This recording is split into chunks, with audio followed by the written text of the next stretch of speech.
अल्लाह ताला तव्हां ऐं असां खे ज़िंदह रहण जे लाइ हिकु निज़ाम ठाहियो आहे। उन निज़ाम जो नालो आहे साह। जॾहिं न असांजे साह जी रग हलंदी आहे त असां इंसान ज़िंदह रहंदा आहियूं। जॾहिं इहो तसलसल पंहिंजो सफ़र शुरू कंदो आहे त इहो तसलसल ॾींहुं ऐं राति खे दर्क कंदो। तवज्जो हुजे जेके अहल इल्म वेठा आहियो। साईं जॾहिं इहो तसलसल हलंदो आहे त ॾींहुं खे दर्क कंदो, वरी राति में साह खईं, राति खे दर्क कंदो। जॾहिं इहे ॾींहुं ऐं राति कटबा वेंदा, 7 ॾींहं ऐं राति पूरा थिया त उहो हफ़्तो चवराइबो। 16 ऐं जॾहिं इहे हफ़्ता पंहिंजे तसलसल खे जारी रखनि, 4 हफ़्ता गॾु थिया त साईं महीनो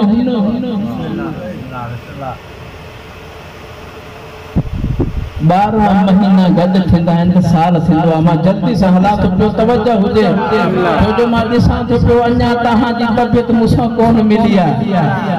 जॾहिं न साईं 100 साल गॾु थींदा पोइ थींदी आहे 1 सदी। अल्लाह ताला निज़ाम जा 3 क़िस्म रखिया आहिनि। एक माज़ी जो ज़मानो यानी जेको गुज़री चुको, एक हाल जो ज़मानो जेको हले पियो, ऐं अल्लाह ताला टियों ज़मानो रखियो आहे मुस्तक़बिल जो, फ्यूचर जो, यानी ईंदड़ ज़मानो। हाणे मां जुमिलो चवां थो पियो, इन जुमिले में तव्हांजी तबियत जो अंदाज़ो लॻाईंदुसि। अगरि तव्हां ॿुधणु चाहियो था त मां एतिरो सफ़र अॻिते वधाईंदुसि। सदक वञा न हैदरे करार जे शहर मथां 1400 साल गुज़रिया आहिनि शबीर जे ज़िक्र खे। अॼु बि हुसैन जो ज़िक्र कयो त हाल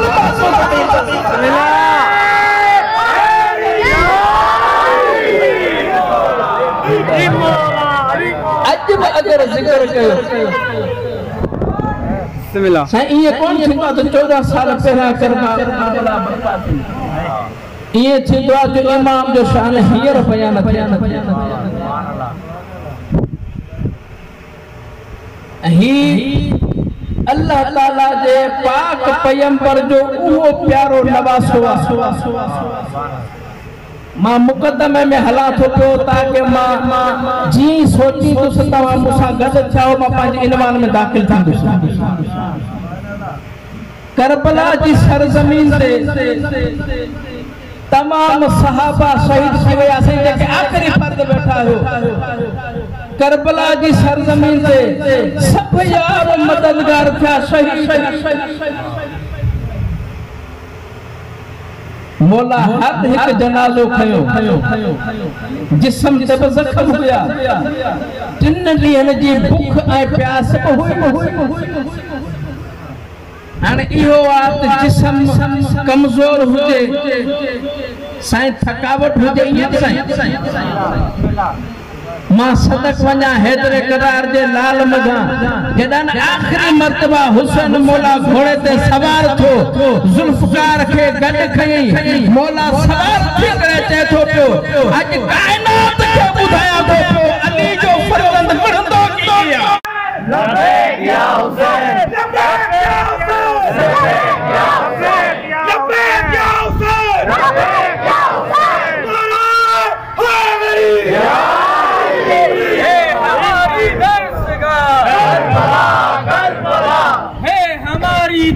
करबला करबला हक का सीधा रास्ता, करबला करबला हक का सीधा रास्ता, करबला करबला नारे हैदरी या अली।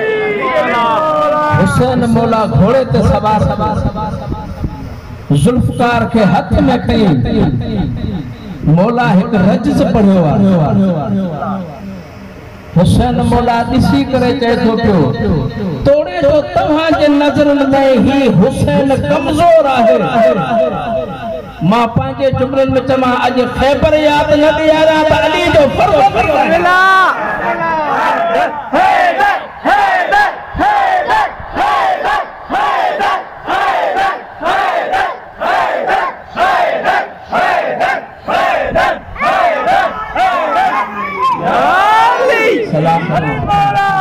मौला इज़्ज़तों जी हुसैन मौला जी से अॻिते वधियो आहे न तारीख़ जे किताबनि लिखियो मौला हुसैन वधंदो वञे पियो जेका साम्हूं सफ़ अचे पई मौला सफ़ ते हमलो करे पियो अॻिते वधी करे सफ़ ख़रास करे जॾहिं ज़हरा जो फर्ज़ंद वापसि पहुचे ही लाशा किरा पिया ही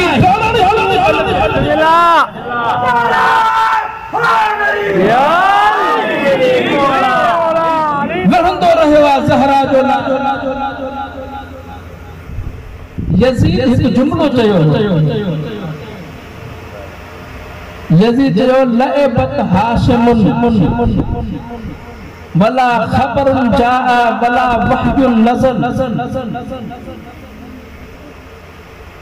ही त मुस्तफा हाशिमी खानदान हिकु ढोंग रचायो आहे न को कुरान नाज़िल थियो आहे न का वही नाज़िल थी आहे न को नबी आई इन कम वक्त मुस्तफा जे इस्लाम जी तौहीन कई जॾहिं इहे जुमला चया हुसैन मौला घोड़े ते वेही करे चयो अॼु ला इलाहा इल्लल्लाह हुसैन मंझराईंदो हुसैन मौला जी हलियो ला इलाहा जो परचम कई बुलंद जॾहिं ॿी सफ़ क्रॉस कई हुसैन मौला ॿ घंटा या कुझु फ़ासिलो जॾहिं जंग कई अल्लाह खे एतिरी त जंग पसंद आई जो हुन पासे खां कंहिं बि आवाज़ बुलंद थियो क़ुरान जी आयत जी तिलावत थी या अय्युहन नफ्सुल मुतमइन्ना बिस्मिल्लाह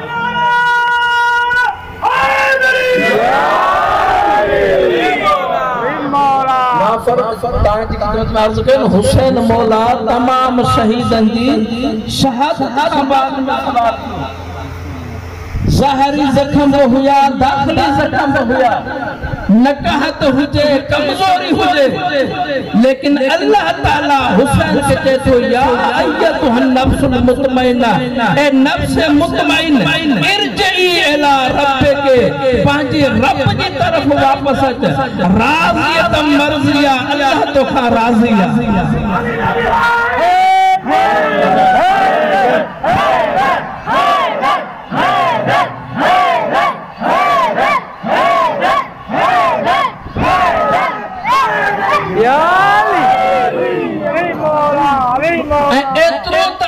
राज़ी थो हिन हुसैन ते जी घोड़े का हेठ लथो पंहिंजो सर रखी सजदे में यानी हुसैन मौला ॿुधायो घोड़े ते ला इलाहा इल्लल्लाह खे बचाया पियो सर सजदे में रखी करे फरमायो अगर ला के इबादत आहे त पूरी कायनात में फ़क़त हुन जी ज़ात आहे बिस्मिल्लाह यज़ीद वटि सही ताक़त हुई असलो हुयो यज़ीद वटि फौज हुई यज़ीद पैसा हलाया हुसैन जे खिलाफ ऐं जॾहिं इहो ऐलान कई मां बाक़ी खे क़त्ल करे आयो आहियां हुन लोह जे खंजर गवाही ॾिनी हुसैन सजदे में टुटो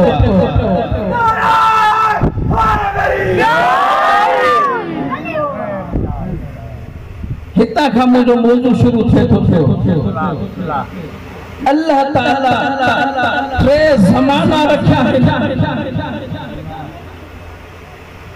तव्हांजो हक़ आहे तव्हांखे बि साही टे ज़माना हिकु माज़ी जो ज़मानो ॿियो हाल जो ज़मानो ॿियो मुस्तक़बिल जो ज़मानो जिथे ॻाल्हि वधीक सख़्त थी वञे मुतवजह कजो मां नरम करे पेश कंदुसि टे ज़माना अल्लाह रखिया माज़ी पर रखी हाल पर रखी इस्तक़बाल ऐं मुस्तक़बिल पर रखी सदक वञा ज़हरा जे लाल तां अगरचे करबला माज़ी में थिया हींअर अगर आहे ज़िंदा त ॿ शयूं ज़िंदा आहिनि, या हुसैन जो ज़िक्र ज़िंदा है, या अल्लाह जी तौहीद ज़िंदा है। लब्बैक या हुसैन, लब्बैक या हुसैन, लब्बैक या हुसैन, लब्बैक या हुसैन, लब्बैक या हुसैन, लब्बैक या हुसैन, लब्बैक या हुसैन। नारा हैदरी। जो मौजू है कुरान मीज़ान हिदायत।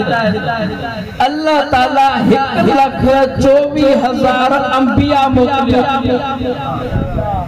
जिन्हनि मां 114 पैगंबरनि खे अल्लाह ताला सहीफ़ा ॾिना, लेकिन अॼु ताईं उहे सहीफ़ा बाक़ी कोन्हनि। अल्लाह ताला उन्हनि 114 सहीफ़नि मथां अज़ीम 4 किताब रखा, हिकु तौरेत, ॿियो ज़बूर, टियों इंजील, चौथों कुरान मजीद। अव्हां खे हींअर असल तौरेत न मिलंदो, असल अव्हां खे हींअर ज़बूर न मिलंदो, छो जो अल्लाह ताला इहे किताब उहे ख़लक़ कया जेके हादी हुया, एजाज़ न हुयनि।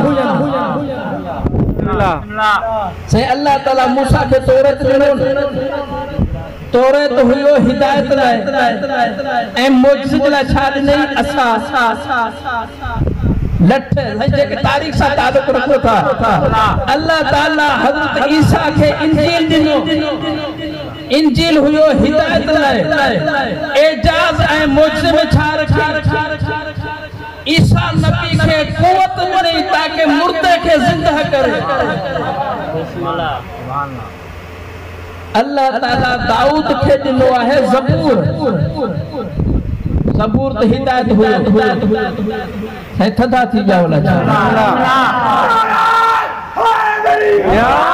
लेकिन अल्लाह ताला हज़रत दाऊद खे ज़बूर हिदायत में ॾिनो, मुअजिज़े में न ॾिनो। मुअजिज़ो अल्लाह ताला हुनजे हथनि में रखियो, लोह खे खणे हा नरम थी वञे हा। लेकिन अल्लाह ताला कुरान खे ॿई सिफ़तूं ॾिनियूं। अल्लाह ताला कुरान खे हिदायत हातिम करे मोकिलियो, हिदायत जो चश्मो पढ़ाई। अल्लाह ताला कुरान खे मुअजिज़ो पढ़ायो। अल्लाह ताला दावा करे चयो, नहनु नज़्ज़लना ज़िक्र व इन्ना लहू लहाफ़िज़ून।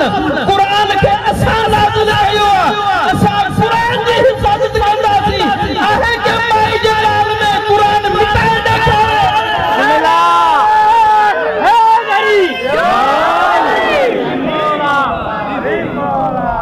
मां वाके अज़ीम नुक़्ते जी तरफ़ वठी थो वञा, लेकिन चवां थो अञा मां तव्हांखे क़रीब करे अचां।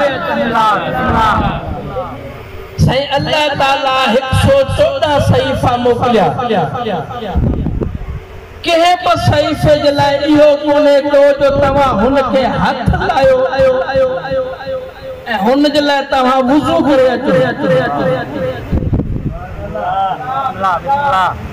तौरेत तव्हांखे मिलंदो कोन, अगरि मिली वञे तव्हां मस कयो, वुज़ू न हुजे शरण को मसो। ज़बूर खे तव्हां मस कयो, इंजील खे तव्हां मस कयो, शरअन वाजिब कोन्हे तव्हां वुज़ू कयो। मां हिकु नुक़्ते ॾे वठी थो हलां पियो। अल्लाह ताला ख़वातीन में कुझु अयाम कया आहिनि मख़सूस। उन्हनि ॾींहनि में ख़वातीन खे इजाज़त आहे कुरान जी आयत खे मस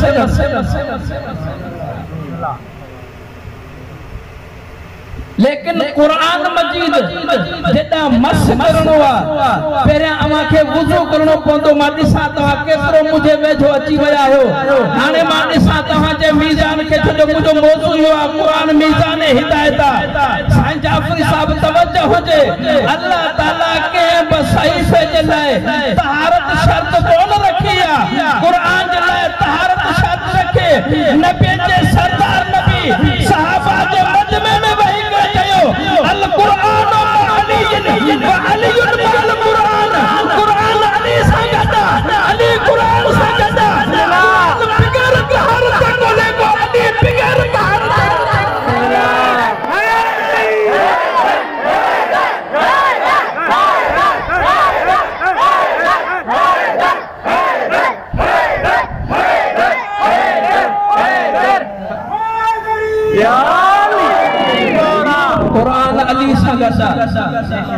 मां पंहिंजे मौजू में दाख़िल थी वियो। अली क़ुरान सां तवज्जो मुंहिंजो हुजे।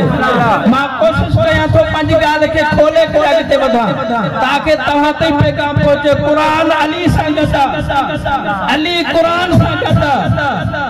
जॾहिं अल्लाह ताला कानून ठाहियो 114 सहीफ़ा, उनमां 113 सहीफ़नि जे लाइ मस करण लाइ वुज़ू शर्त कोन्हे को। क़ुरान जी तरफ़ ईंदो त वुज़ू शर्त आहे। जॾहिं क़ुरान साबित खे तव्हां बग़ैर तहारत जे हासिल नथा कयो, क़ुरान नातिक़ खे नजस जे बादल सां कयो।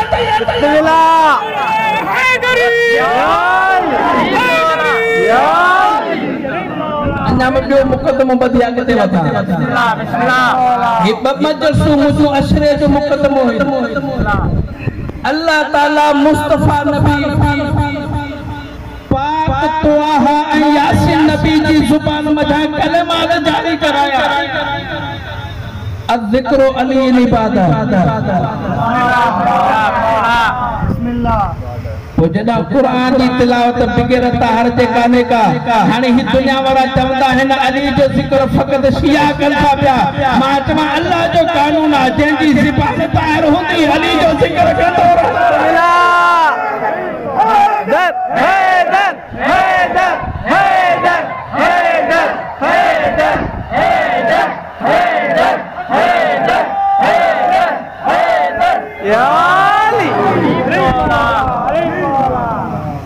अल्लाह ताला क़ुरान जे 3 मक़ामनि ते हिदायत जो ज़िक्र कयो आहे। क़ुरान जे एजाज़ जे लाइ मां आयत पढ़ी चुकियो आहियां, नहनु नज़्ज़लना ज़िक्र व इन्ना लहू लहाफ़िज़ून। क़यामत ताईं क़ुरान जी हिफ़ाज़त असां कंदासीं।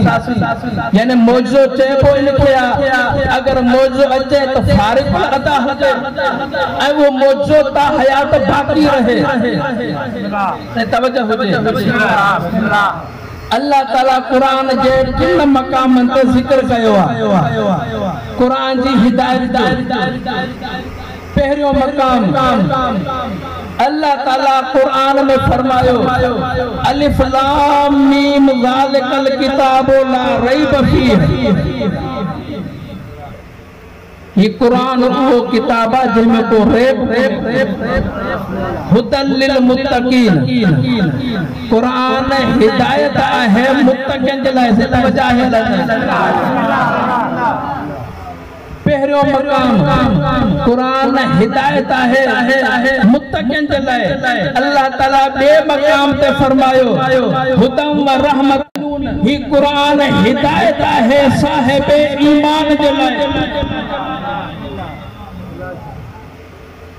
अल्लाह ताला बे मकाम ते फरमायो शहरो रमज़ान अल्लज़ी उनज़िल फ़ीहिल क़ुरान हुदन लिन्नास। माह रमज़ान उहो पाक ऐं मुनज़्ज़म महीनो आहे जंहिंमें अल्लाह क़ुरान खे नाज़िल कयो।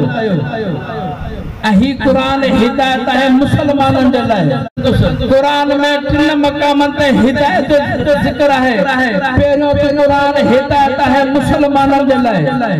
ॿियो त क़ुरान हिदायत है मुमिननि जे लाइ। टियों त क़ुरान हिदायत है मुत्तक़ीन जे लाइ। जिन्होंने पांची ज़बान ते नजिस कलिमा इरशाद फरमाया लअबत हाशिमुन वला खबरुन जाअ वला वहयुन नज़ल। न को क़ुरान नाज़िल थियो, न का वही आई, न को नबी आ। यानी वो इस्लाम जे दायरे खां ख़ारिज। अल अलियो मअल क़ुरान वल क़ुरान मअली। जेको इस्लाम जे दायरे खां ख़ारिज थे न क़ुरान उन जे लाइ हादी आहे न अली उन जे लाइ हिदायत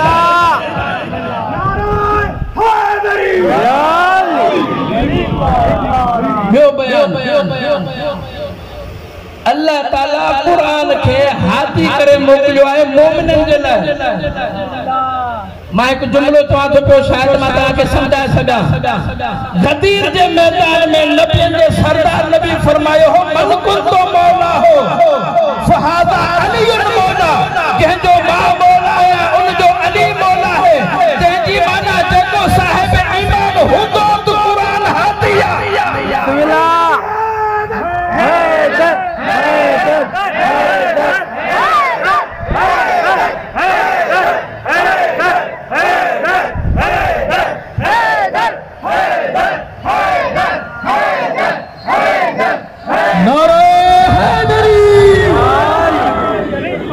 कुरान हिदायत है मुसलमानन के लाए मां अजीम नुक्ते दे वठी तो हला पियो कुरान हिदायत है मुसलमानन के लाए कुरान हिदायत है मोमिनन के लाए के मकाम पे फरमायो कुरान हिदायत है मुत्तकिन के लाए मां सदक वना हैदर करार दी इज्जत मजा मौला जे शान मजा मौला जे मकाम मजा मौला जी मंजिलत मजा हर वक्त आजाद में ऐलान करे चौदायू अशहदु अन्ना अमीर अल मुमिनीन व इमाम अल मुत्तकीन अली अल वलीउल्लाह कुरान अगर हिदायत है तो मुत्तकिन के लाया अगर कुरान में हिदायत वठनी है अली जैसा तले अजड़ा करो बिस्मिल्लाह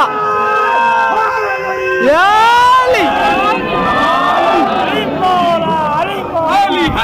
अली अली हक अली हक अली हक अली हक अली हक अली हक अली हक अली हक हैदरी या अली मौला हाणे मुझे सवाल मोमिनन खां है कुरान हिदायत है मुसलमानन जे लाए कुरान अली सा गदा अली बिस्मिल्लाह जेको इस्लाम जे दायरे में इंदो वो अली के ब मनी दो कुरान के मनी कुरान सामत है अली लाते कुरान हिदायत मोमिनन जे लाए जेको गदीर के मनी दो वो अली के मनी दो कुरान हिदायत मुत्तकिन जे लाए जेको मुत्तकी थींदो त इमाम हुंदो इमाम थींदो ये जुमलो डाढो सख्त है यानी तेजी माना अञा एक बो जुमलो चवाता के अञा ताके हिन जुमले के हजम करण सवलो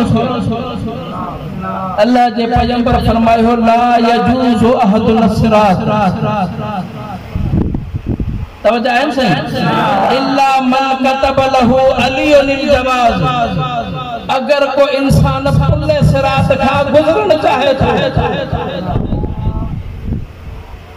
ऐसी ताई गुजरी कौन तो सके जैसी ताई अली मौला जी इजाजत जी मोहर लगल न हुजे हैदर हैदर हैदर हैदर हैदर हैदर हैदर हैदर हैदर हैदर या अली मौला जो अली वो इमाम जे जला मुस्तफा जयो हो या अली अली दो तो होंदे जो जन्नत ऐं जहन्नम के तक़सीम कंदे हाणे सवाल इहो आहे कुरान हिदायत है मुसलमानन जे लाए कुरान हिदायत है मोमिनन जे लाए कुरान हिदायत है मुत्तक़िन जे लाए जन्नत ऐं जहन्नम तक़सीम करण वारो हैदर करार कुरान अली सा गदा अली कुरान सा गदा मुखे माफ मजो मां तव्हां खां सवाल कयां थो पियो तवज्जो मुंहिंजी तरफ़ हुजे तव्हां जॾहिं मौला जी बारगाह में वञो मौला ही खणी आया हूं हिते तव्हां मोहर लगायो पुल सिरात किरास करे असा जन्नत में दाखिल थऊं अली मौला सर खड़ी करे चवे तुझी पेशानी ते सजदे जो मोहर कोने तो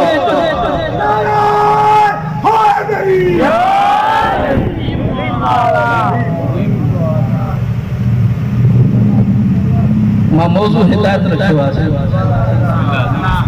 अली मौला जी बारगाह में जॾहिं असां हाज़िर थियूं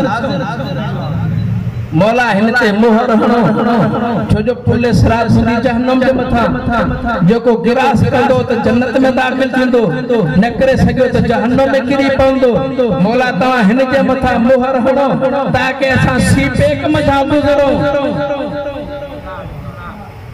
मौला चवंदो तव्हांजी पेशानी ते अल्लाह जे सजदे जी मोहर काहे